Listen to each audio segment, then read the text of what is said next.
You think cruise food is unlimited, effortless, and already paid for. You're wrong. Because what most first-time cruisers don't realize is that food on a cruise isn't just about eating. It's about timing, access, strategy, hustle, and quiet systems that can either make your trip feel luxurious or leave you standing in line, overpaying for upgrades, missing the best options, and wondering why everyone else seems to be eating better than you. Skip what we're about to walk through and you won't just miss out on good meals. You'll waste time, spend more money, and unknowingly settle for the lowest tier food on board. But if you watch this in order, you'll move through your cruise smarter, faster, and far more satisfied. Let's walk through this step by step. Phase 1 before you board. Reset your expectations. Step 1. Stop assuming aerial food is included. Your first action is mental. Before you even step on the ship, understand this. Not all food is included, and not all included food is equal. Why this matters is simple. Cruise lines design dining to guide your behavior. Buffets are easy. Premium venues are tempting. And specialty restaurants are placed strategically to create the feeling that the best food costs extra. If you skip this realization, you'll end up doing what most first-timers do, eating convenience food early in the trip, then paying later for better experiences you could have planned for. Pro tip: many of the best free dining options are not the buffet. They're hidden in smaller venues people walk past on day 1. Step 2. Research dining layouts, not menus. Don't just look at what food is offered. Look at where it's offered. Because placement determines crowding, and crowding determines quality and experience. A quiet breakfast venue at the back of the ship may serve the exact same food as the buffet, but without noise, lines, or stress. Skip this step and you'll follow the crowd every day. And on cruises, the crowd always eats slower and worse. Insider detail: some ships have overflow dining rooms that open only during peak times. These are often calmer and faster. Phase 2 embarkation day. Your first food decisions matter most. Step 1. Avoid the buffet in the first 90 minutes. When you board, everyone goes to the buffet. It's automatic. But this is when food quality is lowest and chaos is highest. Why this matters is timing. The buffet is serving thousands at once. Staff are still adjusting. And your first meal sets your perception of cruise dining. Skip this advice and your first impression will likely be overcooked, crowded, stressful. Instead, find a smaller venue or main dining room if open. Pro tip: many ships quietly open sit-down options on embarkation day that aren't heavily advertised. Step 2. Hydrate before you explore. Food sounds simple, but this is strategic. Cruise ships are dry environments. Travel is dehydrating, and dehydration increases cravings. If you skip hydration, you'll eat out of fatigue instead of hunger, and that leads to constant snacking later. Insider detail: drink stations are often placed away from main food areas to reduce crowd clustering. Phase 3, the first 48 hours. Learn the food rhythm. Step 1. Map peak times. Spend your first 2 days observing when venues are busiest.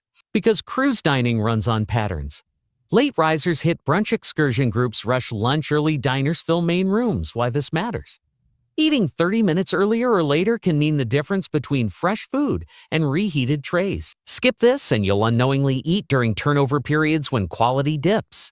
Pro tip: the calmest dinner experience is often either very early or quite late. Step 2. Test variety early. Don't wait until day 5 to try different venues. Use the first 2 days to sample widely.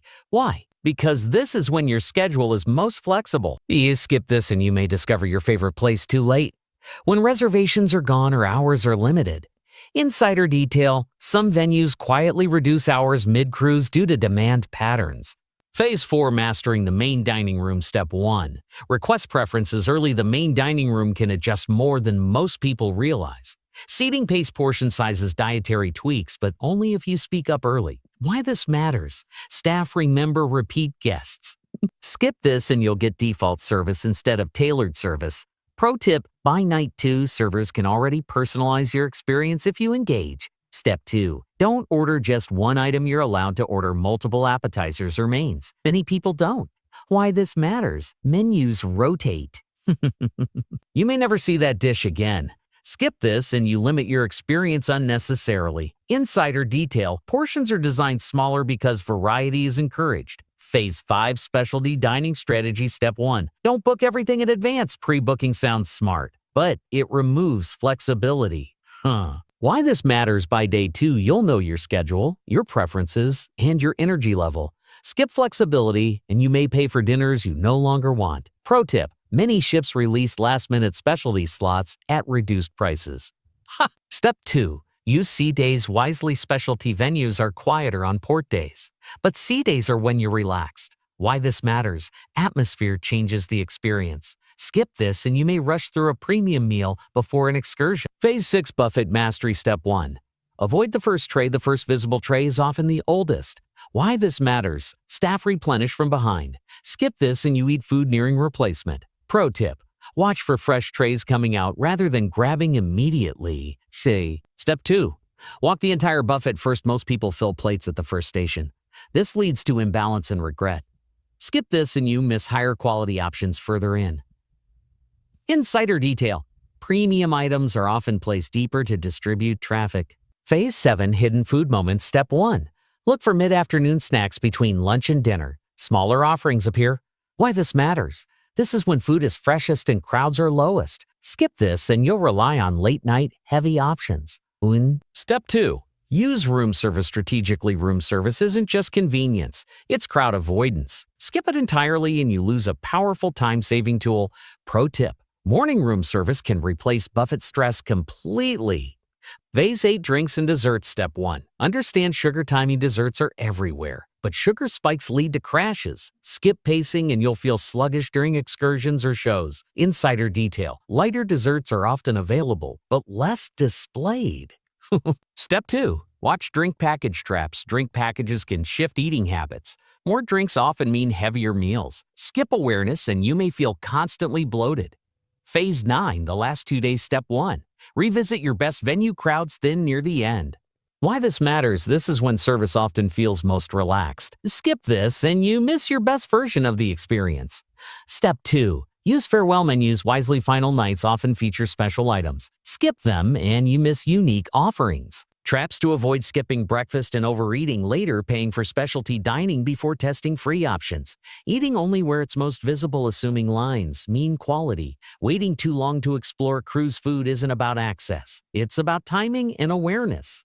Now I'm curious: what surprised you most about cruise dining the first time you sailed?